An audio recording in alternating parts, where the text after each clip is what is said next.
राज्याचे उपमुख्यमंत्री आदित्यनाथ पवार आणि त्यानंतर आता बाबासाहेब पाटील सरदार मंत्री यांचं स्वागत करते। यानंतर नॅशनल फेडरेशनचे हर्षवर्धन पाटील साहेब अध्यक्ष यांचं स्वागत करते आणि महाराष्ट्र राज्य सहकारी साखर कारखाना संघाचे माननीय PR पाटील साहेब यांचं स्वागत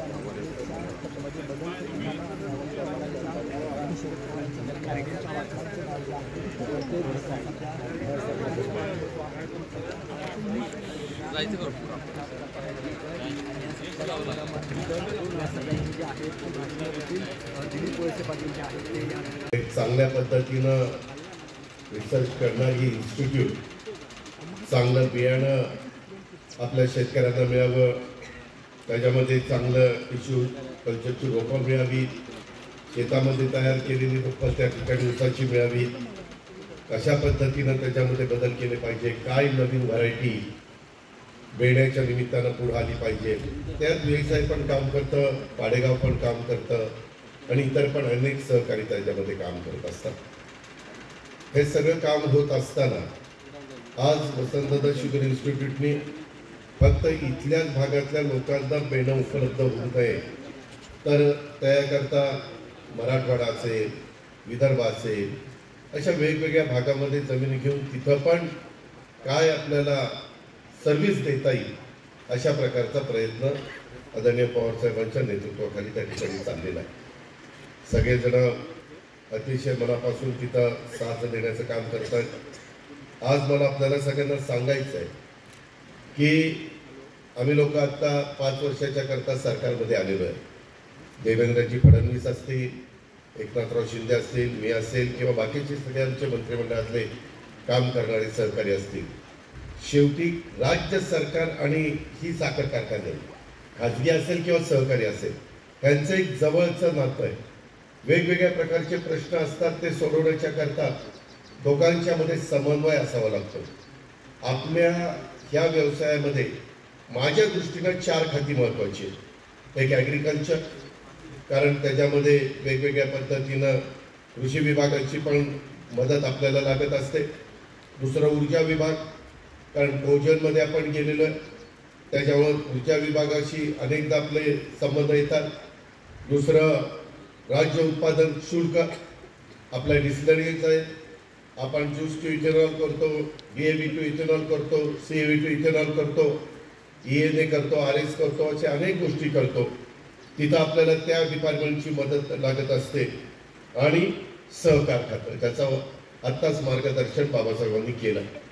कारण खाजगी असले तरी परवानग्या कधी द्यायच्या, काय करायचं, एक गोष्ट खरी आहे, मागं आपल्याकडं हे गुळ करण्याच्या संदर्भात मोठ्या प्रमाणावर काम चालायचं, परंतु आता गुळाच्या निमित्तानं 2-2, 2.5 हजार टनाचे कारखाने काही काढले, 1000चे काढलेत, 1200चे काढलेत, 1300चे काढलेत आणि ते गुळाची पावडर तयार कर, गुळ तयार कर, अशा पद्धतीने त्यांचं चाललंय।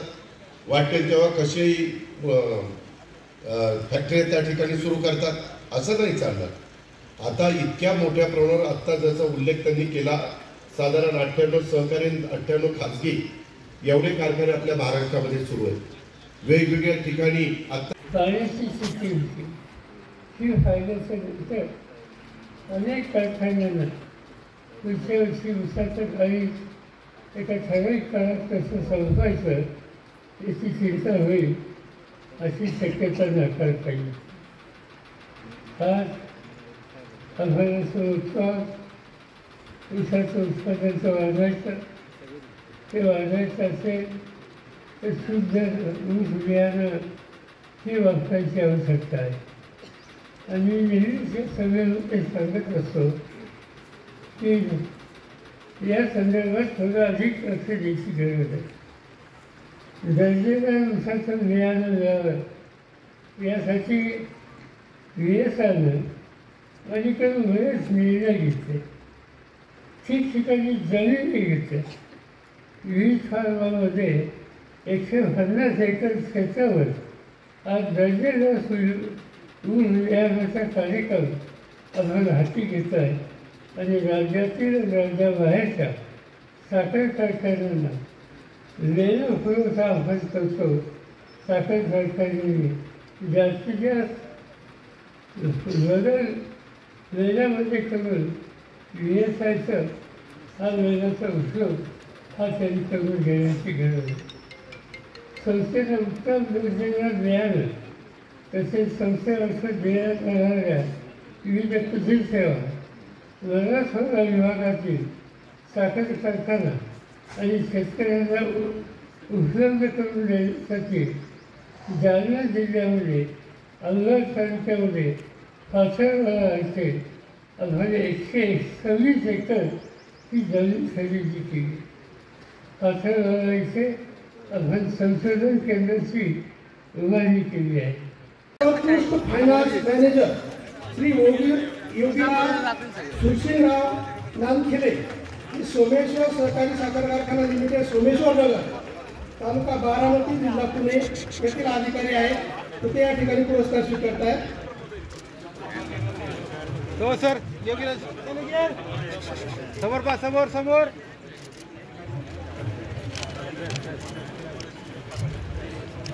पुढील पुरस्कार आहे सोमेश्वर नगर तालुका बारामती जिल्हा पुणे. यांचं वैशिष्ट्य म्हणजे यांचा साखर 12.21 मागील वर्षाच्या तुलनेमध्ये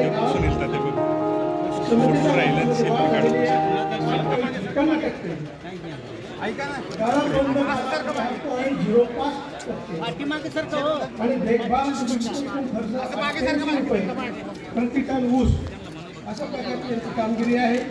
तर या ठिकाणी सोमेश्वर सहकारी साखर कारखाना लिमिटेड सोमेश्वर नगर हे तृतीय पारितोषिक मध्य विभागात स्वीकारत आहे. हां हां तात्या भाऊ पुढे सर का थोडं.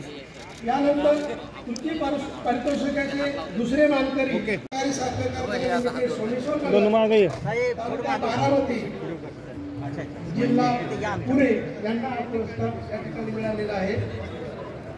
यांचं वैशिष्ट्य कॅश कन्व्हर्जन कॉस्ट जी आहे व्यवस्थित लावून घ्या. 57 रुपये आहे. राज्याच्या 541 प्रति क्विंटलपेक्षा ती कमी आहे. एक सेकंड दादा. एकूण त्यांचा टोटल कन्व्हर्जन कॉस्ट ही 545 रुपये आहे, जो राज्याची सरासरी 805 रुपये आहे आणि त्यांचे नफा निर्देशांक चांगला आहे. तर या ठिकाणी पुरस्कार आर्थिक व्यवस्थापन पुरस्कार जिल्हा पुणे. यानंतर पुढील पुरस्कार उत्कृष्ट आसवणी पुरस्कार. हा पुरस्कार रावसाहेब दादा पवार घोडगंगा सहकारी साखर कारखाना यांनी